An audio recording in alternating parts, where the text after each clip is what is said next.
fun. Fun Surprisingly fun. is what we're all about. Straight No Chaser Talk Radio. What fun at a party! This is Straight No Chaser Talk Radio. We're just getting started. Straight No Chaser Talk Radio. He's drinking that with no chaser. This is Straight No Chaser Talk Radio. We're just getting started. Straight No Chaser Talk Radio. He's drinking that with no chaser. This is Straight No Chaser Talk Radio. We're just getting started. Straight No Chaser Talk Radio. He's drinking that with no chaser.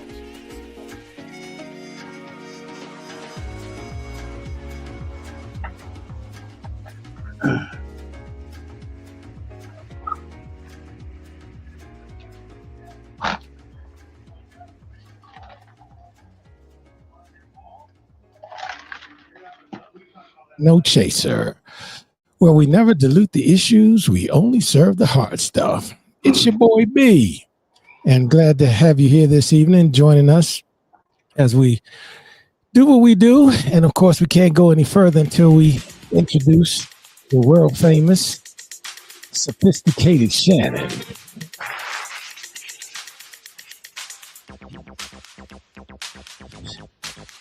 And of course, we don't own the rights to that music. We don't own nothing up in here. Just gonna let you know. And tonight, of course, we're going to be talking about a very serious subject. And we're going to go back and kind of talk about the war on drugs. We've heard about it for many years. I think many of us that grew up in the 80s and the 90s can recall those times when the crack epidemic was at a point where people were dying literally of overdoses or being shot or whatever the case may be as they were dealing with that particular situation. And now we've moved into another generation where we have other drugs that are equally as deadly and have similar consequences. And tonight, we're very fortunate to have with us a gentleman that brings over 30 years of law enforcement experience.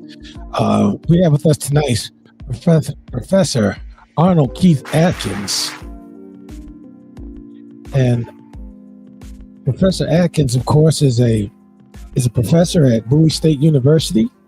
And he also brings 30 years of law enforcement, many of which were spent as an agent with the Drug Enforcement Administration. So we're just so fortunate to have Professor Atkins with us tonight. And welcome, Professor Atkins. Welcome to the show. Thank you. Welcome. Thank you for having me. I'm jealous because I'm not out in Las Vegas, but I guess Maryland I have to do. That's all right, man. We're just glad to have you. I know we're separated by a few hours, but we're glad to have you here. And of course, Dr. T, who's normally with us, he is actually out enjoying Disney World, man. So he's doing his thing. So, Dr. T, you enjoy your vacation, sir. We'll see you when you get back. And Sophisticated Shannon and I are gonna try to hold it down tonight. But Professor Atkins, I want to just get right into it. You and I were talking before we got on the show, and you were indicating that there is a new drug that has now hit the street. And so we just wanted to have a conversation about that, man, because we don't need any new drugs. So talk to us about that. Well, it's too late for that, Mike. I was talking to some of my former colleagues at DEA today who still have their ear to the ground, stuff like that. And one of my ex-colleagues said there's a new drug out called nitazene, Nitazine. And we all know about fentanyl. We all know about that. But nitazene was actually created in the 50s at a laboratory in Switzerland. And it was created as like a morphine, like an alternative to morphine. It's a narcotic. It's a narcotic analgesic. It's an opioid. It's a man-made narcotic analgesic. And it was created as an alternative to morphine, I'm sorry. But the drug was so powerful, it never made it as medication anywhere in the world. Nowhere in the world did the drug ever make it as medication. But now, since about 2019, we're starting to see it emerge on the streets of the United States and all over the world as an illicit drug, an illicitly manufactured drug. And some of the statistics say, not all, but some of them, because we're still learning about this drug, believe it or not, is actually up to 40 times more powerful than fentanyl. 40 times more powerful than fentanyl. And fentanyl is actually 50 times more powerful than heroin. So it's unfortunate. Like you said, we don't need anything new, but this is nothing new to us. I didn't grow up in the 80s. I was already grown up in the 80s. You might have grown up in the 80s, but I was already grown up. But sure. I worked through that crack epidemic stuff, man. And this is something a little bit different, because this is actually poison. This stuff we're seeing out on the street today is actually poison. Wow. And now, how would the average person get a hold of this drug? And pronounce it for us again. Nitazene, Nitazine, Nitazene. Nitazene, okay. And how would the average person, who is addicted or so inclined, get a hold of this? Well, because it's still emerging, and scientists and researchers don't, and to include the DEA, we still don't know a lot about it. We've had some overdose deaths in the state of Colorado where they did the autopsy, they checked the blood and they found nitazene in the blood, but it hasn't really spread like that yet. But once again, it's out on the street. If somebody wanted to get their hands on it, they purchase it out on the street in powder form, in pill form, or in salt form. But the bad thing about that is this, and this is how drug distribution has changed.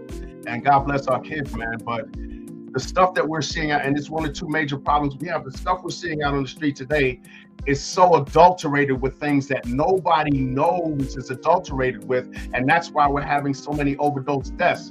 Back when we were younger, we were buying crack, we knew we were buying heroin, we knew we were buying marijuana, but today, these young people don't know what they're buying out on the street. And that to me is one of the two most dangerous things that we're seeing with drug use today. Wow. And the really alarming thing is that, people are so quick to, it seems, to try something new and improved, if you will. And the consequences, as from your time in law enforcement and my time in law enforcement, new and improved is not new and improved. And so do you see this eventually growing into something bigger than fentanyl or bigger than crack, just in your professional opinion? Well, I hope not. I hope not. But, I'm 20 minutes south of Baltimore, one of the biggest heroin using cities in the United States. And I've worked in Philadelphia. I've worked in New York. I've worked in Virginia. And in the streets of Baltimore, there is a dearth of heroin, believe it or not.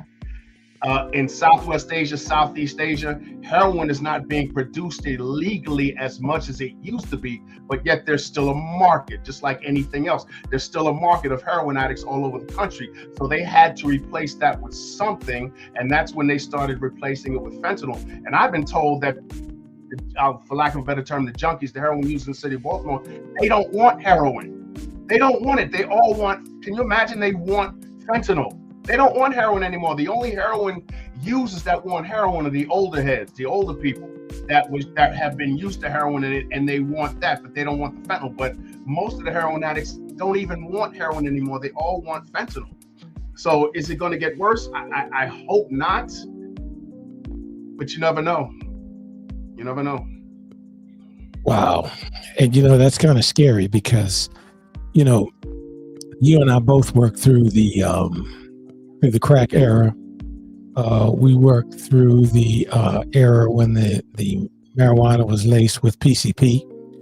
And, we just saw the destructive nature of all of that. I can't, and I'm sure you can attest to this also. I can tell you, particularly we're working down the DC border of Prince George's County, man, all the homicides we saw in the early 90s.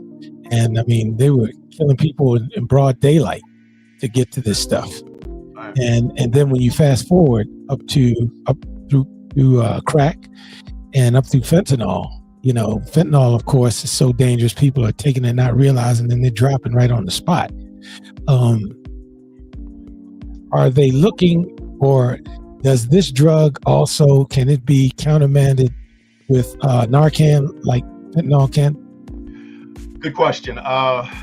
Fentanyl, and once again, this all depends on who's manufacturing it, the potency, et cetera, et cetera. It depends on the individual. It depends on their tolerance level. It depends on their health status. Sure. I was doing some research today, and it said that with fentanyl, the average fentanyl abuser who overdoses, one shot of Narcan will act as an antagonist, and they should get up and they should be okay. But with this nitazene, they may need 2 shots of Narcan. Wow. To get them back to being awake and not suffering from respiratory depression. 2 shots of Narcan.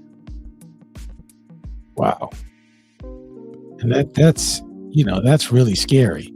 And well, let me ask you this: does it possess any of the qualities of crack or PCP? From that hallucinogenic standpoint. No, not at all. It's a narcotic. It's the same as heroin. It's the same as oxycodone. It's the same as any of those other drugs that mirror heroin, morphine, whatever it may be. That's the effect it has on the central nervous system. This nitazene. It's just so much more powerful. But it's taken to, for the euphoric effect, the depression effect, the analgesic effect. And that's just the drug that people choose. Some people choose coffee, some people choose alcohol, some people choose nitazene. It just depends on the consumer. So I guess my question is it how does it make you feel? Is it making you high, making you nod off? Well, you're high, but in a different way. I don't know if have you ever seen a heroin addict? Sophisticated. Yes. You ever seen a heroin? Oh, you've seen a heroin. Have you ever seen a heroin addict high on the effects of heroin? Far as nodding, yes. Yeah. Okay. And this drug is the same exact thing, but once again, research says it is up to 40 times more powerful than heroin. I've never seen it. I've never purchased it. I haven't heard much about it. There's not enough information out there yet to give a more descriptive version of what this drug may do. Not yet, but we do know for a fact it's out there because they had 2 overdose deaths in the state of Colorado with this drug. But I don't think it's emerged as something as big as fentanyl yet, and I hope it never does. But like Mike said, somebody's always looking for something new and improved, bigger and better. The next high. I get it. But in your opinion, do you see more younger people or middle class, older, like middle age? Who do you see using this drug mostly? All of the above. All of the above. In the 90s, I remember when I worked my first 10 years of my career in New York City. And in the 90s, we started to see drugs coming in pill form that we had never seen before being abused. And that was the emergence of OxyContin in 1995. But we also started to see South American heroin come up on the East Coast, where we used to just see Chinese heroin.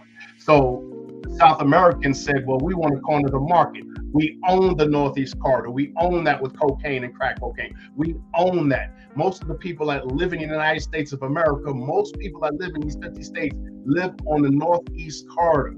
So if you're going to market something, whatever it may be, you want to make money. So if it's drugs, you want to go to New York, Virginia, DC, Maryland, Massachusetts. So what we started to see with the South American heroin was you didn't have to inject it. It was a marketing scheme, just like a lot of other drugs are marketing schemes. And back in the 90s, I remember this drug was a lot more powerful than the Chinese heroin. That was part of the marketing scheme. It was cheaper. That was part of the marketing scheme. You didn't have to inject it. You could snort it. That was part of the marketing scheme. They had the Hispanic population on the Northeast Corridor that were distributing on the streets in the Northeast Corridor. That was part of the marketing stream. So all they had to do was get that heroin to the Northeast Corridor, because we already had a ton of heroin addicts. That was cheaper, more accessible. And then what happened with that was it started to filter out into the white communities. It started to filter out into the white communities like we'd never seen before. And the white girls and the white boys that were 12, 13, 14, 15 years old said, oh, only junkies and jet, we can snort this and we'll be considered recreational abusers. We won't be considered junkies because only junkies, inject themselves in back alleys. We'll snort and we'll just be deemed as recreational use. But what they didn't know about the dynamics of heroin was when you start getting that into your system, eventually snorting it is not going to be as effective And the most effective way to get heroin into your system is to shoot it into your veins. Mm, So that's when they morphed and evolved into not only heroin addicts, but now injecting it. Mm. They were misled, just like any other marketing scheme. That's crazy. So I guess now I've been hearing that they're putting fentanyl into marijuana, and they're smoking it. So now that we're getting another more potent drug than fentanyl. Yeah, I honestly don't know why they would do that, but once again, I'm not trying to understand the mindset of a drug dealer. Right. I'm not trying to understand. It's like it's hard to keep our babies safe. Like, it's crazy. Yeah, and drugs are not designed to keep your babies safe, because that's where they start with your babies. They start giving it to your babies, and they know in a couple of weeks they're going to have another client. And that's where they start with the babies. The average age of first time drug abuse in the United States is 11 years old. That's the average age. Wow. And that's because we have more disposable income than any other country in the world. So we have money to spend on drugs. We got money to go to college. We got money to go to have 10 pairs of Air Jordans. Most countries don't have that kind of disposable income. So if you're going to distribute drugs, why wouldn't you do it in the United States, especially in the Northeast Corridor? But why they would actually put fentanyl in marijuana, illicitly grown marijuana, sold marijuana, you'd have to ask the dealer and you'd have to ask the user, because a lot of this doesn't make sense to me. But for the person who's smoking it, marijuana that's laced with fentanyl, do they know it's laced with fentanyl? Are they asking for weed laced with fentanyl? Because I work at a college. I've been working at a college for over 20 years. And, kids come to my classroom smelling like weed. And it's unfortunate. And we'll deal with those laws a little bit later if Mike wants to talk about them. But yes, sir. I don't think that my students at Bowie State University want to smoke weed mixed with fentanyl. I really don't. I know they want to smoke weed, but I don't believe that they're smoking weed to possibly overdose and die. Because I don't think it's intentional. I think it's in there to get them hooked, and then they're looking for that high. Yeah, and you could be right. You could be right. Wow. Wow. Well, let me ask you this, Professor Atkins. When we look at the demographics of the, nitazeene? Is that am I pronouncing it right? Yeah. Mm-hmm. Nitazeene. It's spelled Nitazene. Go ahead. I'm sorry. Yeah, no. What is the demographic of the consumer and the dealer of this drug? We don't know yet. We don't have enough data yet. We know it's coming from China, where chemicals are not regulated like they are here in the United States. We know it's coming from China. But the difference today is, back when we were younger, people selling dope was selling dope on the street corners. Yes or no? That's correct. Now we've evolved to social media. Okay. And people dealing dope over the computers now, instead of standing on the corner. Now a lot of this stuff is being sold over social media. And I just got a case. I don't know if I can talk about it, but one of the DJ agents sent me about a guy who was getting nitazeene and other chemicals over the computer from China, and he was making a ton of money selling this nitazeene on the street. But I don't know much about it, and I don't know how sensitive that information is, but I'll just give you an example of the dealers have changed from standing on the street corner now to doing everything over the computer. Good luck in chasing them. And this is why I tell my young students, man, you got to get into this. You got to get into, computers and cybersecurity and stuff like that, because that's where the world is going. Wow.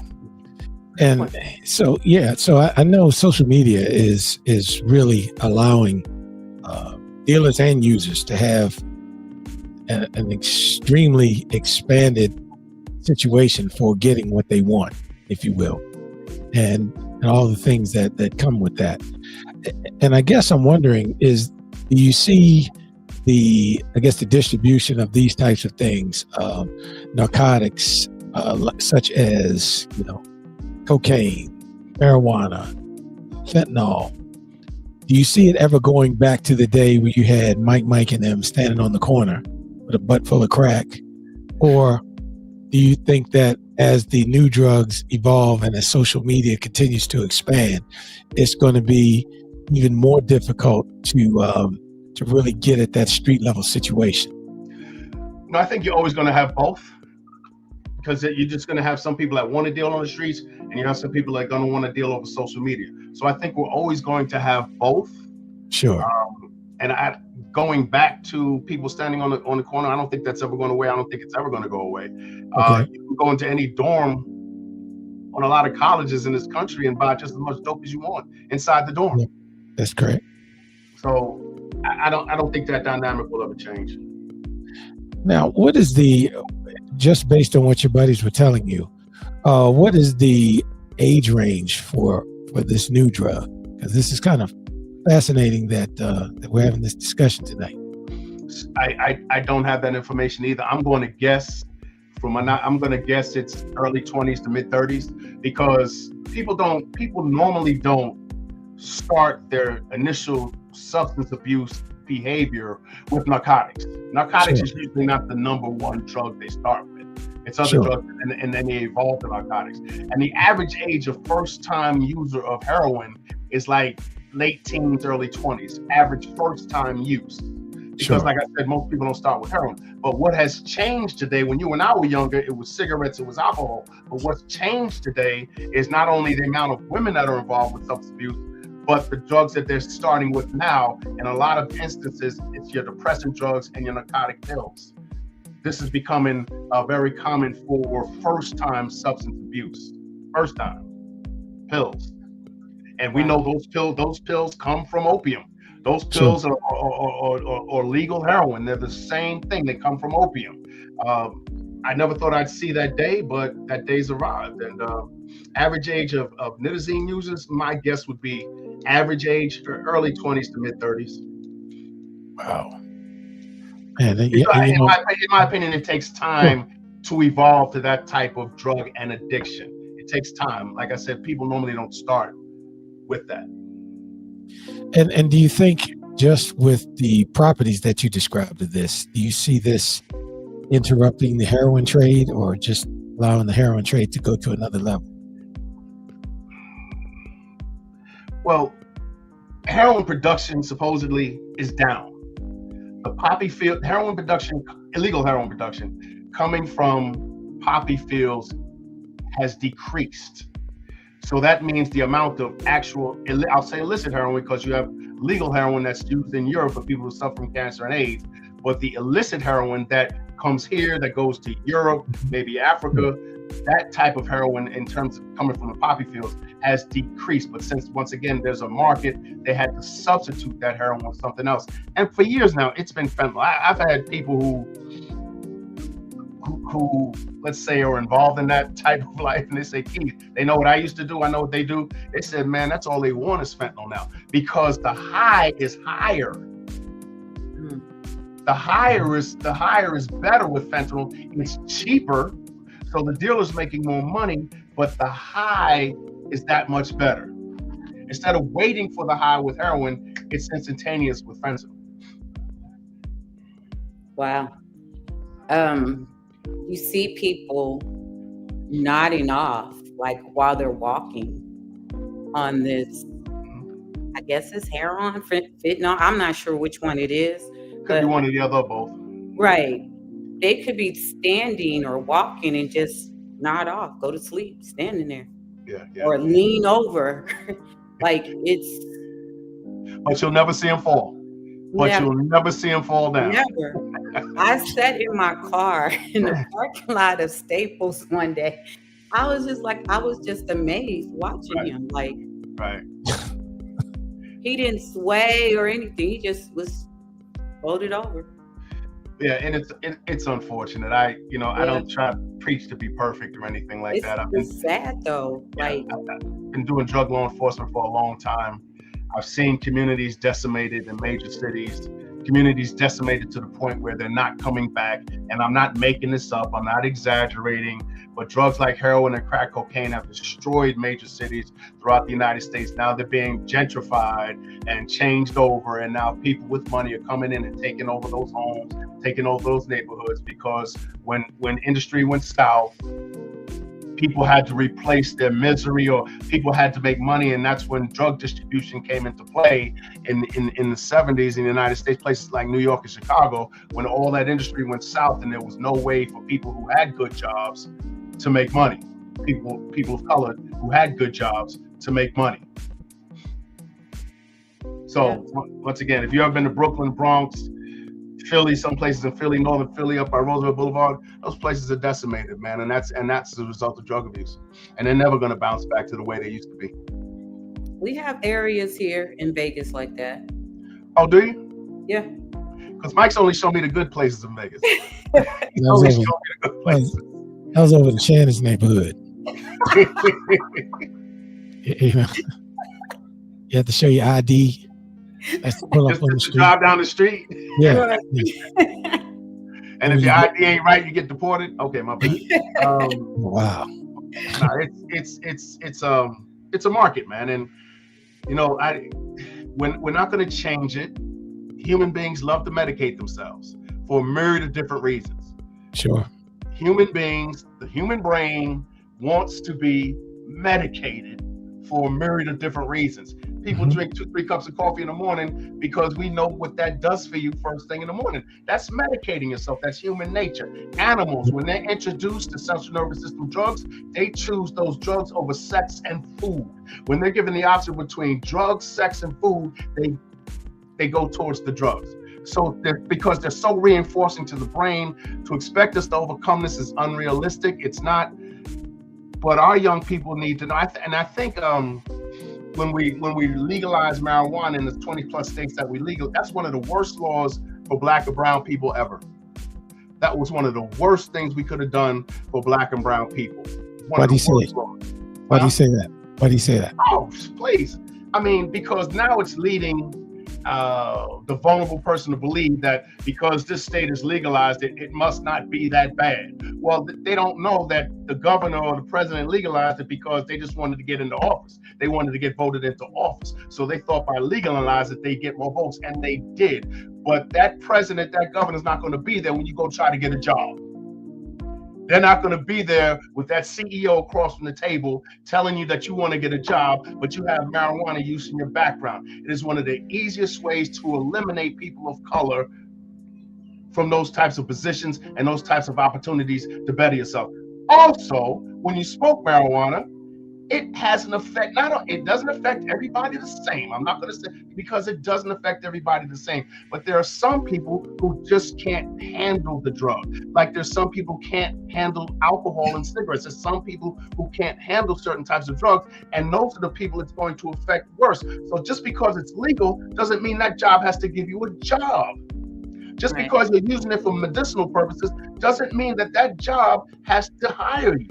Because their rules and regulations say we're not going to take you if you're taking marijuana for glaucoma and nausea and chemotherapy. We're not going to hire you because this is our organization. We make the rules. So that law has really hurt a lot of kids of color, man, because they don't understand or realize how their futures are being thwarted. I don't think from the dispensaries, that's not the same weed that there was back in the day. This weed is different. No, the stuff they're selling at the dispensary, suppose that the dispensaries that they're doing the right job, because some aren't and some are having to be shut down. Okay, hold on. The only thing they're supposed to be selling from those dispensaries is CBD, not THC, not anything that can. I've never gotten high or anything like that, but listening to people that do, they say she sounded like an expert when she said, "This isn't the same weed we used to have back in the day." I can, like, she's scratching and and everybody that hang out with me, they know I don't get high. I never have. I had a brother that was on crack for years, so I never have tried it. But I took a bite. She had like a Rice Krispie. Never said anything that this was, it was a edible, right? Man, I thought I was about to die. I thought she was trying to kill me. I kid you not. She didn't tell you? She didn't tell. I thought I was about to die. I kept going like this. I couldn't talk. Is that the day you went to work with the mismatched shoes on? Man, I think it lasted for like a month. I couldn't. And I really thought I was about to die. I really did. Yeah, Professor. She showed up to work, man, with a jacket on backwards and mismatched shoes, man. I was like, Right shoe on dang. the left foot, left shoe on the Yeah, right. yeah, exactly. And neither one of them matched. I Yeah, was two like, left. dang. She had on two left shoes. But like, I do got friends that like still go to Jimmy versus going to the corner store or whatever because they say it's different. Right. There's so many different strains out there that, supposedly the people going to the dispensaries are going there for medicinal reasons. They have a license, et cetera. But there's also going to be that market on the street for people who want to purchase it on the street for somebody that they know is manufacturing a certain type of weed that they want. It's not rocket science. It really isn't. But our students, I helped to regulate that law in Maryland to decriminalize it from 10 grams or less as a crime. I was part of that process because I got tired of college students coming to me saying, Professor Atkins, I can't get a job because I have this marijuana charge. Yep. I don't smoke weed, never have, never intend to. You never know, but I never have and I never intend to. But I got sick of 18 and 19-year-old kids telling me, or me telling them, you're not going to be able to get that job with that conviction. Sure. And so that's why I helped to deregulate it 10 grams or less as a civil fine and not a crime anymore. Sure. Well, I got a question that just came in off the chat, and the listener was asking, does dispensary weed have additives like cigarettes, like nicotine, or whatever additives that you're aware of? Not that I'm aware of, but is she asking because she thinks they're trying to use the nicotine to get you addicted? Well, I guess from a couple of different perspectives, because we've all been out, and even when you smell it, it smells different from when we were growing up. So you could tell there's something going on there. Now, I don't know what it is or what additives they put in there. I don't know. I have no idea what the standards are for legalized marijuana in terms of additives or growing it, and length of the branches and all that stuff. But I'm not sure what the rules and regs are, but I mean, I'm driving down the street now. I know you guys have experienced this too, and you can smell weed while you're driving down the street. Mm-hmm. What the heck is going on? Are they smoking that much in that vehicle that I can smell it from 50, 60 feet away? But in terms of additives in the legal weed, I don't know. Sure. But I wouldn't be shocked. Shocked. Because they said they have different strands, so the strands, is that make you feel differently or something like that? Yes. Different strands have different medical effects on you, because there's some people who smoke marijuana for different sets of reasons, so they have different strains that will address those issues, those medical issues that you have. Okay. And the listener was saying that it smells like skunk, so I guess there's something in it that gives it the smell, I'm assuming. I'm not going to commit to that because I can't. Sure.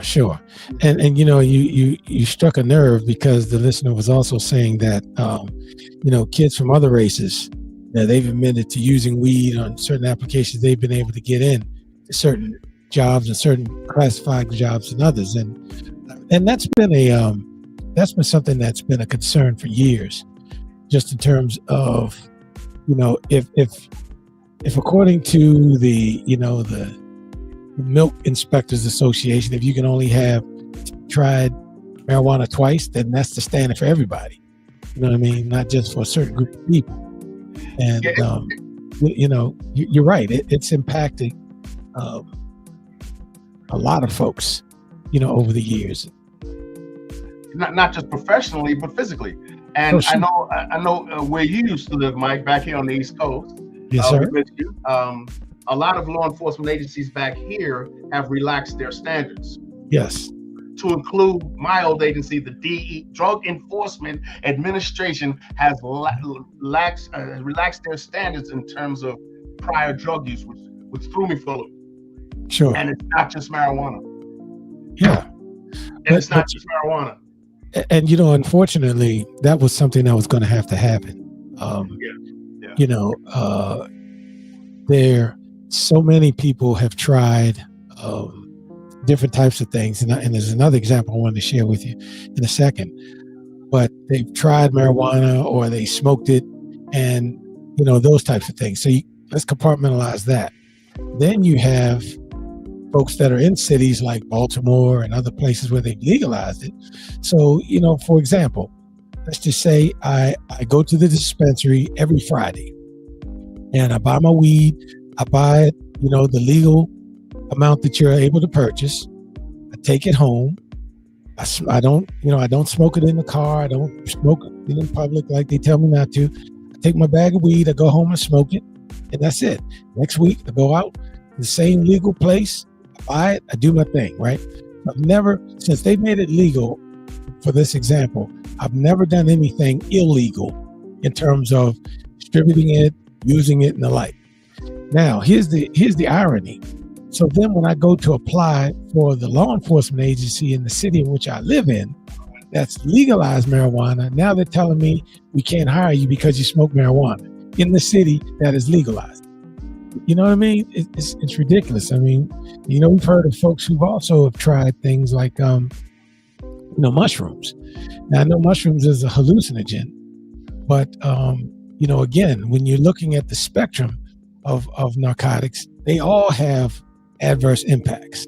Marijuana makes you do certain things, heroin makes you do certain things, crack and the like. So they all have an adverse impact either on the central nervous system or other parts of the body. But it's just interesting that certain things now, we're almost nitpicking. Either we need to set up some standards, with a couple of things. Discourage people from using it in the first place with the understanding this is going to hurt you, at least at this point in the game, from getting a classified job depending on who you are. And then looking at the standards and saying, okay, so you can't smoke this amount of marijuana. It's legal in the city, but the city's police department won't take you. You know what I mean? But it's okay if you drink like a fish. And we all know what alcoholic beverages can do to you. Same thing. It causes liver failure, kidney failure. It impairs your senses. You can't drive correctly. All those things. So, which way are we going to do it? And I'm being rhetorical when I ask you because I don't preach to the choir. But, those are a lot of the challenges that are facing, particularly people, from the minority community that want to serve in certain capacity. Well, we got to set a standard. We got to draw a line in the sand somewhere. Would you agree?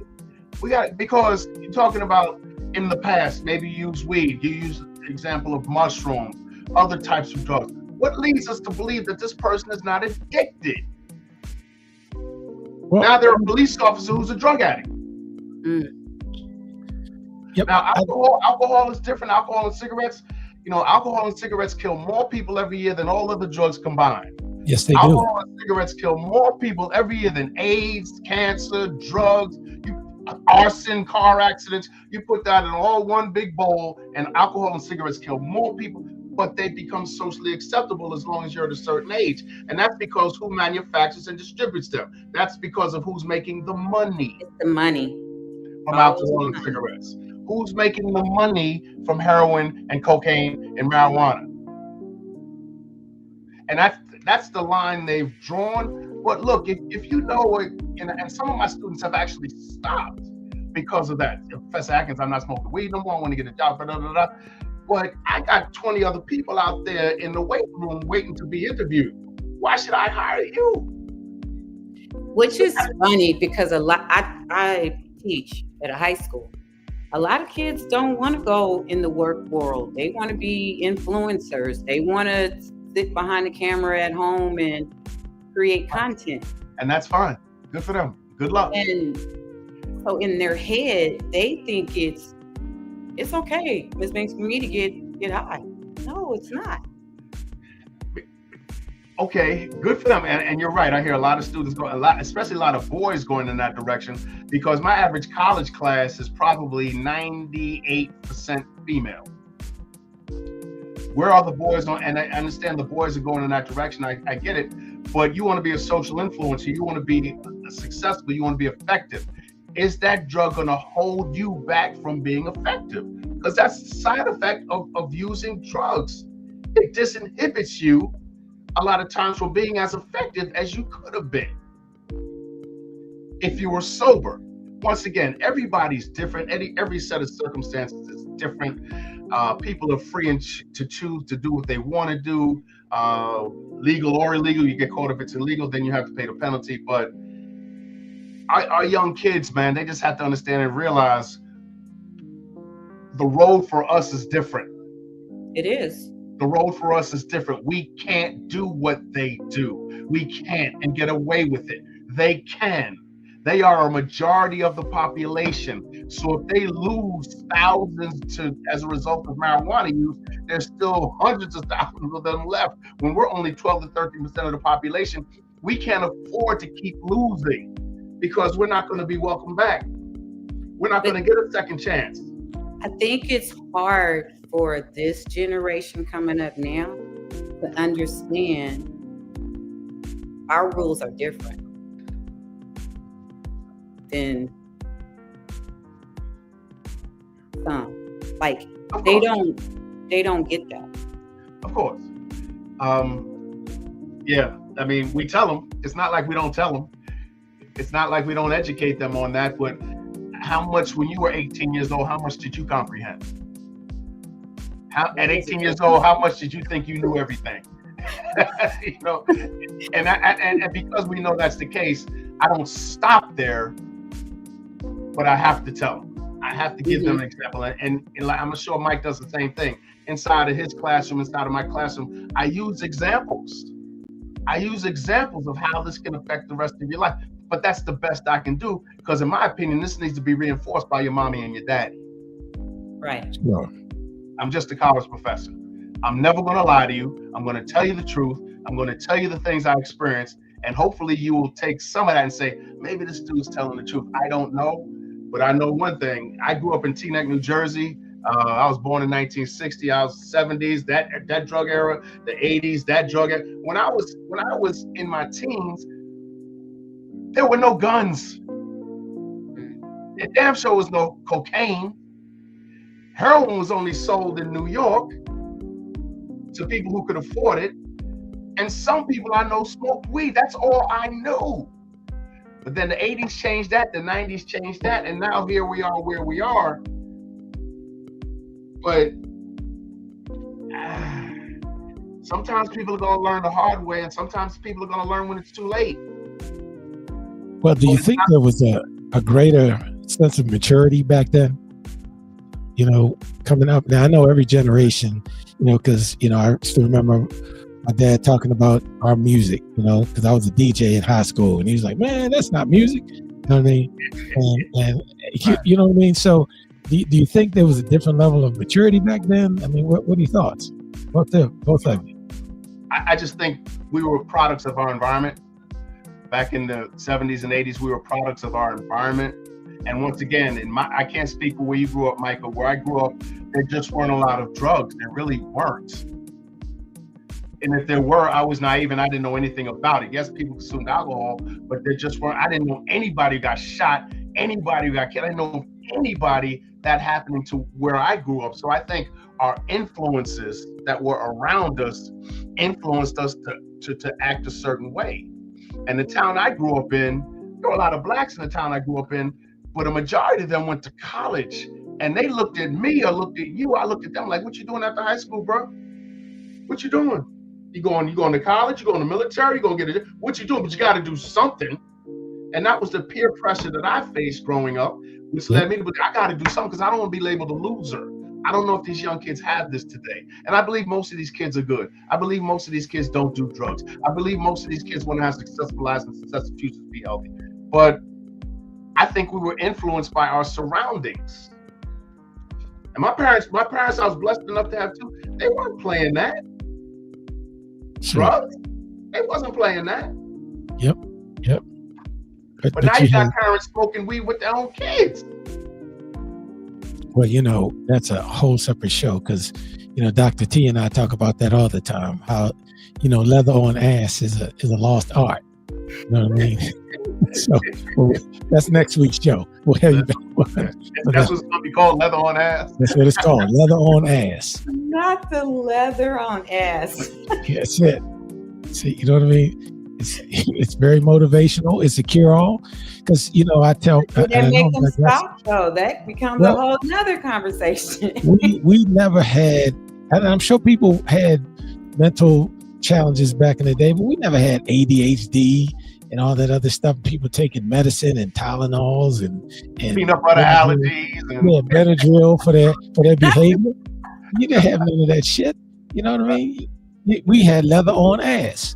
Mama came up there and Put some fired duct that tape ass on it. It'll fix it. and fixed you right into it. Is a wonder drug. When My Mama father came up my there, father was a police officer in New York. My mother was a stay-at-home mom. I had two sisters. We didn't have a whole lot of money, and but that was their agreement. My mother would be there when we went to school. My mother would be there when we came home from school. She volunteered during the day. She worked.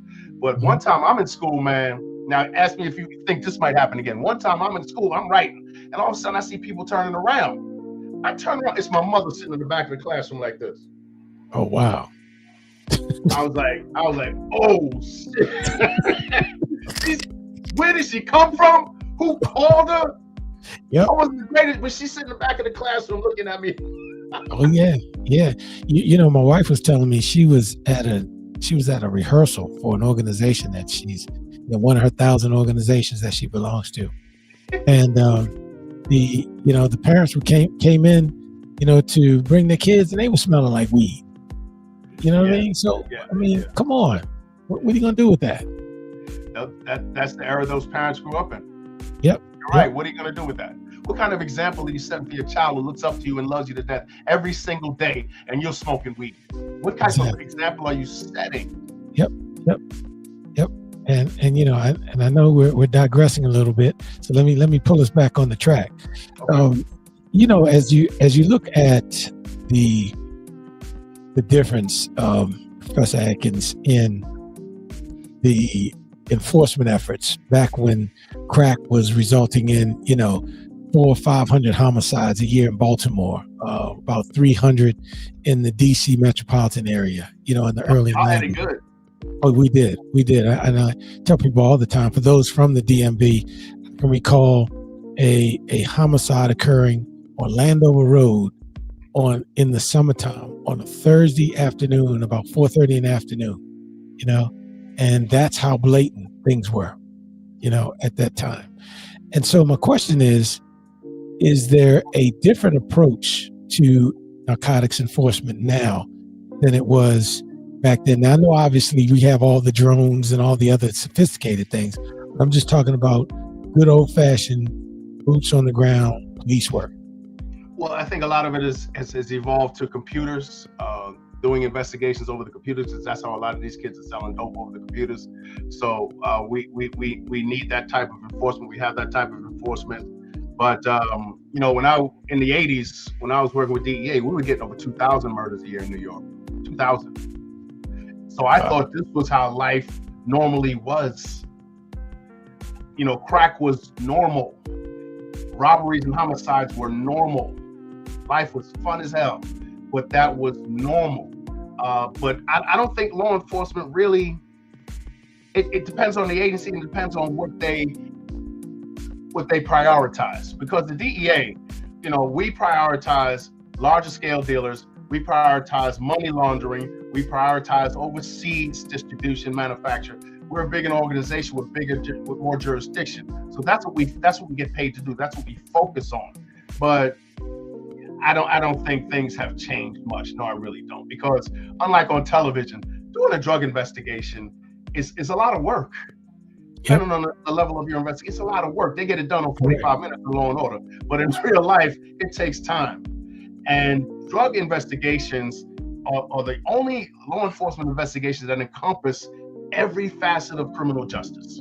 That's why if you look at a lot of case law coming out of the Supreme Court, a lot of case law is based on drug-related cases because of the type of law enforcement that involves. But you know, I'm assuming a lot of these agencies are gearing or moving in the direction of fentanyl now and carfentanil and those type, because fentanyl is poison.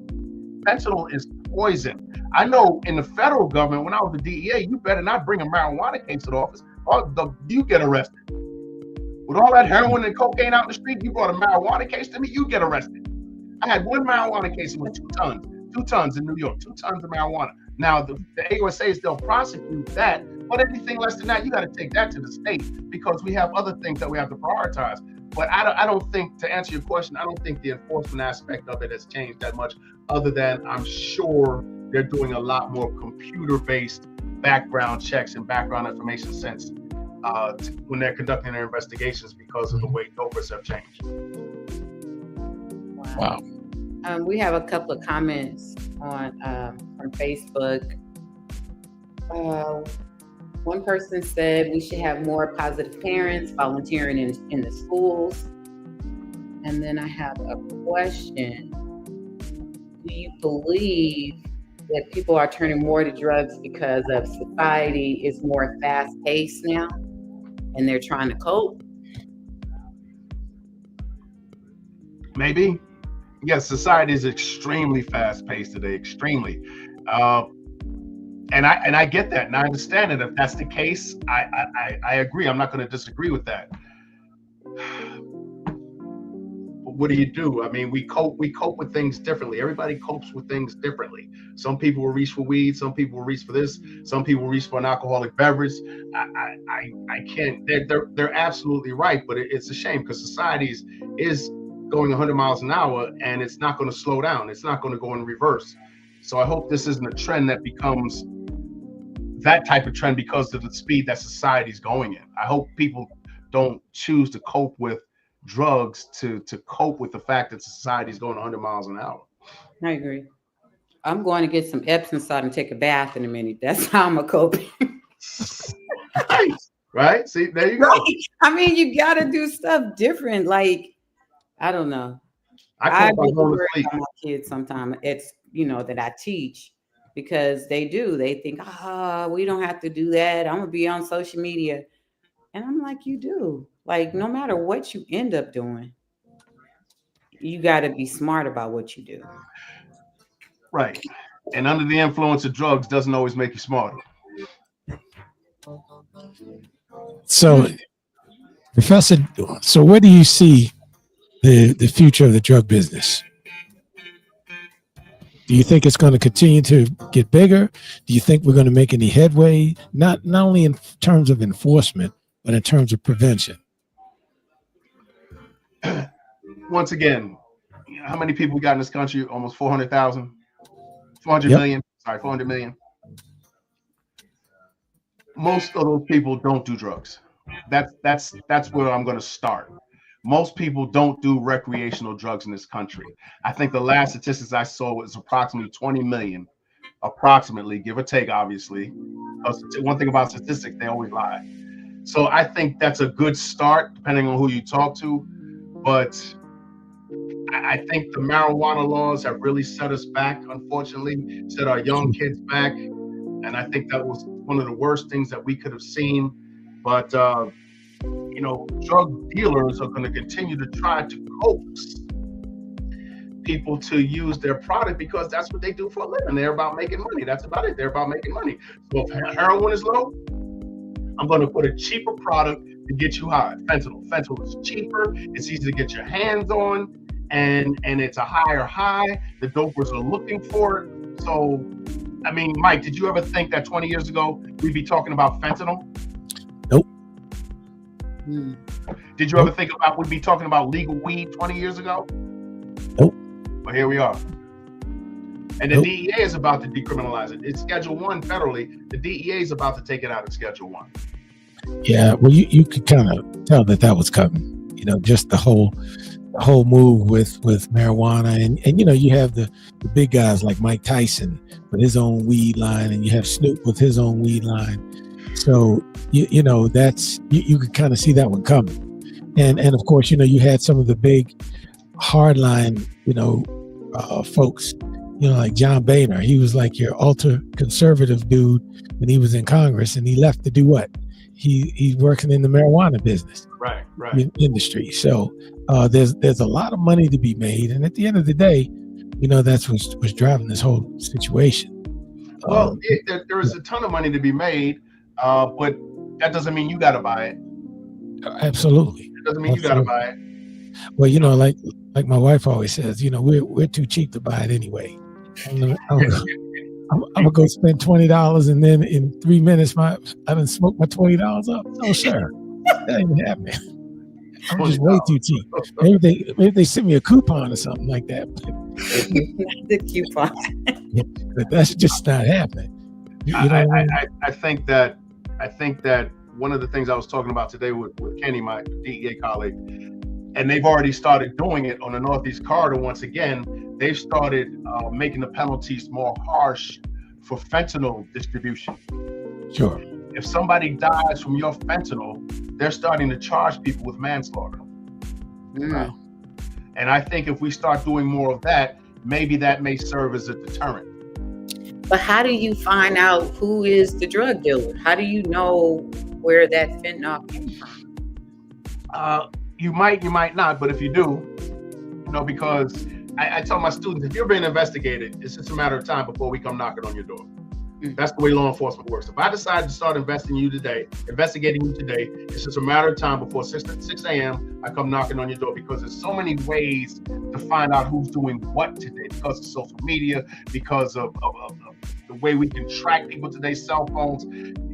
You're not going to be able to get away from law enforcement today. We have too many tools at our expense. So if Johnny sells Mike some poisonous fentanyl and he dies from it, whether Johnny intended to or not, there's a good chance he could be charged with manslaughter, which hopefully, like I said, will serve as a deterrent. Mm-hmm. Now, is every case going to be the same? Of course not. But I think we have to increase the penalties and enhance the laws and increase the penalties. Why wouldn't you? I have one more question. I'm sorry. Someone just text and asked, with the drug dealers being on the internet, does that make it harder for you guys instead of them being out on the corner? Extremely harder. Because once they're on social media, once they're on the computer, they can change up their identities at any moment. It's like in the 80s. When I came on the job, we had typewriters and beepers. That's all we had. The drug dealers were the first ones to get computers. The drug dealers were the first ones to get cell phones. So we were constantly catching up with an effort to try to investigate them, because they had the money, the disposable income for technology. We have finally caught up, but now they're dealing dope on the computer, which we haven't seen before, which is going to make it a little bit more difficult to investigate exactly who they are. But that's the best we got. And do you see any of these drugs sort of moving what out? You know what I mean? For example, you say, man, but now they got fentanyl, you don't see crack anymore. You don't see this anymore. Or do you see, or is this just another item for the smorgasbord? Oh, crack's still out there, bro. I mean, absolutely. My ear isn't to the ground like it used to be, but crack's still out there. I hope it's not as bad as it used to be. But the reason why we're hearing so much about these adulterated pills, these oxycodone tablets, the Xanax, the fentanyls, is because it's affecting white people. And when something negatively affects white people, it's going to be on the news. We have to start treating. We have to start rehabilitating. We have to start sending out messages. We have to start to put up posters. We have to go and do presentations to try to, when it was black people in crack, nobody gave a damn. It was about lock them up. They're animals. They're predators. Put them in prison. Let's make laws that say 5 grams of crack cocaine, 5 years. The 1984 the anti-abuse drug law that was. That Clinton created. What was that? Mandatory minimum laws. That's done away with. I was putting people in prison for this much crack, for 10, 20, 25 years for this much crack. And you can have the same amount of powder. You wouldn't even get prosecuted. No. You wouldn't even get prosecuted. The same amount of cocaine powder. That was about us. That crack cocaine was about us. Yeah. This stuff today is about them. That's why we're hearing so much about it. Well, with that same thought process, do you think now that people are starting to look at this as a health issue like Kurt Schmoke did back in the early 90s and they called him weak? You think this will encourage more people, I don't care what your racial background is, to go get some help?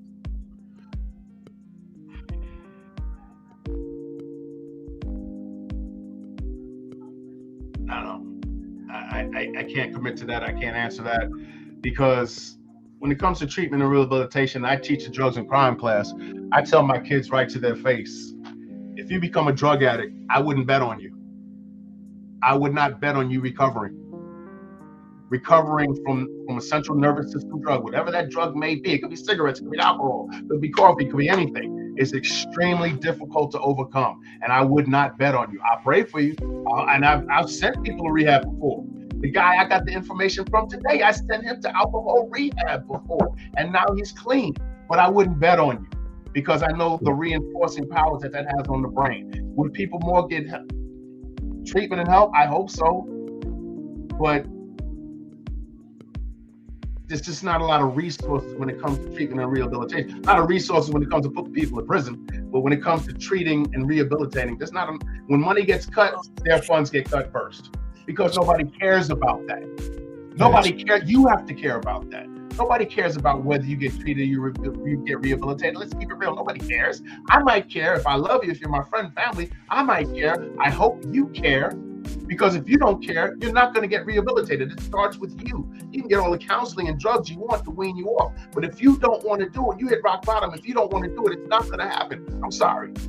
And I hope I didn't hurt any feelings, but that's just the way that works. Sure. Well, Professor Atkins, as always, man, you always bring unique perspectives, and we always appreciate you coming on the show, man. And you know we're going to have you back because we didn't even... Just Coke. I mean, it's bedtime for me out here. This was just Coca-Cola to wake me up. Wasn't no rum in here. I'm sorry, my bad. Oh, we're gonna have you back on when you had your fill, man. You're all warmed up. No. But we certainly appreciate having you on, man. And you know, we just hope that, you know, at some point we will be able to have a conversation, and we know that they're making some headway in terms of you know, dealing with this issue with crack and fentanyl and the new drugs that are coming out and the new designer drugs that are coming out and all the other things. But as always, man, we appreciate you coming out. And oh, wait a minute, I got to do this or else we're Do you see the question? What was the question? It's a question in the chat, but we're on drug control, influence behaviors. Can you grab that one? I didn't hear. I'm sorry. Hold on. This will be the last one. You'll have the last word. We can go ahead and go out. We're okay. Okay. Well, it's kind of more like a statement instead of a question. Yes. Yeah. But we can't go out before we do this, or else we'll be in violation of sophisticated. I was about to say I haven't heard my song. see, Mike, you got some great music, man. Oh, thank you. I know you didn't come up with that. I know you ain't come up with that. Now, wait a minute. Now wait one damn minute. I don't think you know. It's a great show, though. Thanks. I was Miss Pitsinger's favorite third grade triangle player. Damn it. So I'm just, you don't know who you're talking to. You mean that thing you go ting ting? That's right. That's right. My mother. What does that have to do with the music that you play? What does that have to do with anything, bro? That influenced my musical roots, man. Okay. Yep. Okay. I was Miss Pitsinger's favorite triangle player. Don't ever forget. The whole orchestra would play for an hour, and at the end of the game, my mother be in the back and look at my baby. Yeah, you got good music on your radio station, man. It's really good. Your podcast. Thank you, sir. We appreciate it, and we definitely want you to come back on and join us, Professor Atkins. And you know, we really appreciate you coming on. We really appreciate your expertise. And keep our fingers crossed for the youth, man. Absolutely, sir. We really appreciate you. And you know, please come back out and join us, man. Okay. And you know, we'd love to have you back. And you see, the studio audience is very, very appreciative of you coming out with us. And you know, it's very hard to get that kind of applause in the Broke as Hell studios because you know we don't own nothing. We owe everybody, and we own nothing. So that's our motto. So Sophisticated Shannon, take us out of here. Oh, go ahead. You did a great job. But it was nice talking to you. Hope to see you soon back on Straight No Chaser. You as well, Miss Shannon. I really appreciate meeting you. Thank you very much. All right, Mike.